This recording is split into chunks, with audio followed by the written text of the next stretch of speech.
This summer, I went to France to look at houses, and over the next few weeks, I'll be sharing my favorites, some of which are still for sale. Subscribe to the channel so you don't miss a tour, and follow along as I head back later this year to resume our house hunt. This house was turnkey and super affordable. Stick around to the end of the video to find out how much it costs, and I'll also share my favorite website for finding beautiful houses in this area of the southwest of France. The house was in a town called Entrepreneurship, which is about a 45-minute drive south of Carcassonne. The house was on a main square right next door to one of the vineyards in the village. You can see that it had a main entrance going into the first floor off of the main square, but the actual main entrance was around the corner through the backyard, and this is where you had a gate that led to the parking. There was a vineyard right next door as well as across the street. And then through the gates and into the backyard, you had a dedicated parking area for 2 cars, which was unique and rare for the houses that we looked at. Walking beyond the parking area, you came to the pool, and this was the only house in our price range that we looked at that had a pool, and it was a pretty good size. The backyard also had a number of different patio areas on different levels, and you can see from this one that you have an excellent view towards the Corbière Massif mountain range in the south of France, and the biggest mountain you can see there is Bougarache, which is a pretty famous destination in the area.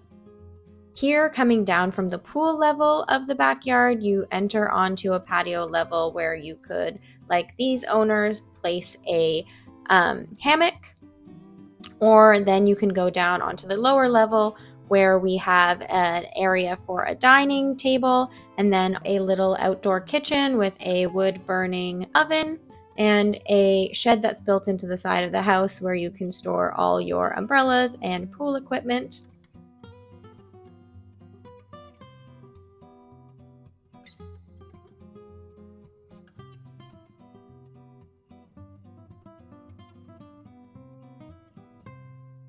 And then here next to the shed, this door actually leads inside to the powder room so that you can have access to a bathroom from the pool area without having to go through the rest of the house.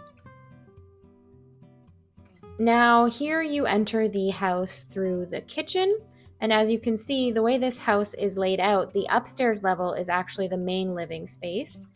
This is a pretty sizable kitchen with excellent beams in the ceiling and some skylights. You can see most of the shutters are actually closed in this room, but it gets plenty of light from just that one skylight and the windows that are open to the backyard, so you could maintain privacy from the street view if you wanted and still have a very bright space. Then walking into the very large living room, you can see it's large enough to house 3 large couches, and even though the shutters on this window that lead to the backyard pool area are closed, the room has tons of light coming from the skylight. Off the side of the living room, you enter into the powder room I was mentioning before. It's got a toilet and a sink and the laundry, and this is accessible from the patio directly, so if you want to use the bathroom after using the pool, you don't have to come in through the house.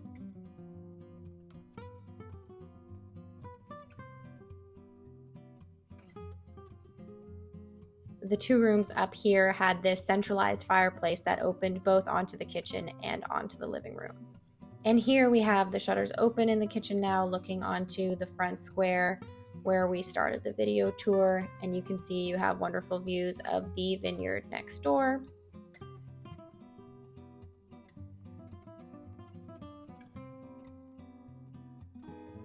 The kitchen had all the amenities you would need, including a dishwasher and a very large sink that looks onto the backyard.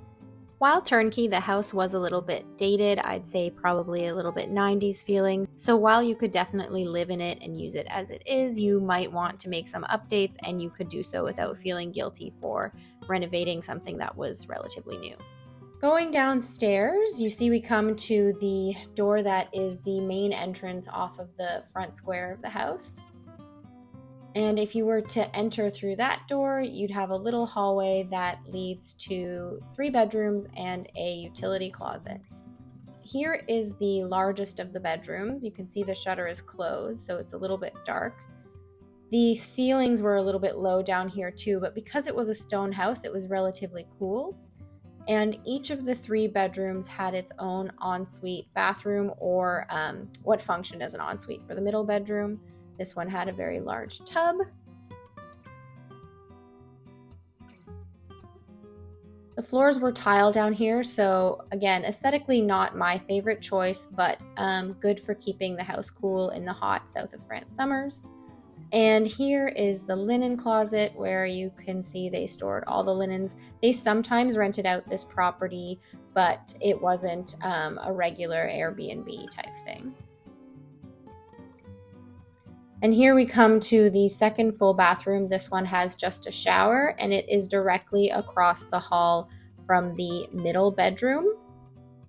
So while the bathrooms were small and a little bit dated, they were clean and functional, and this was the only house we saw where every bedroom had its own dedicated full bathroom, which is excellent when you're thinking about running a place as a vacation rental part of the year, and also for when you have your own family there. It's nice to not have to share a bathroom.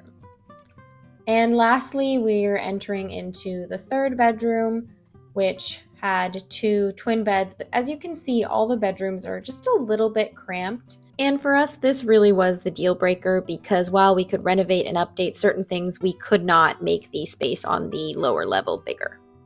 And then here we have the third ensuite bathroom, again, toilet, sink, and just a small stand-up shower.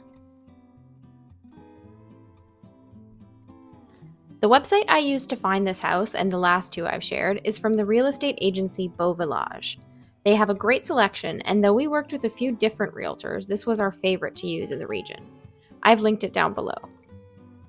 This house is unfortunately not for sale anymore, but it's one that our realtor really encouraged us to go for because it was so turnkey and perfect for a holiday home that you could close up and leave. But there are tons of those on this website. This house was listed for €210,000, and while the outside of the property and the vineyards surrounding it and the upstairs were beautiful, ultimately the downstairs bedrooms were just too small, and the village was also a little bit too small for us. Tune in next week, where I'll share a house that already had a separate self-contained Airbnb unit and was located in a village where money from wind power generated by the village subsidized some of the services and utilities. Till then, thanks for watching, and see you next time.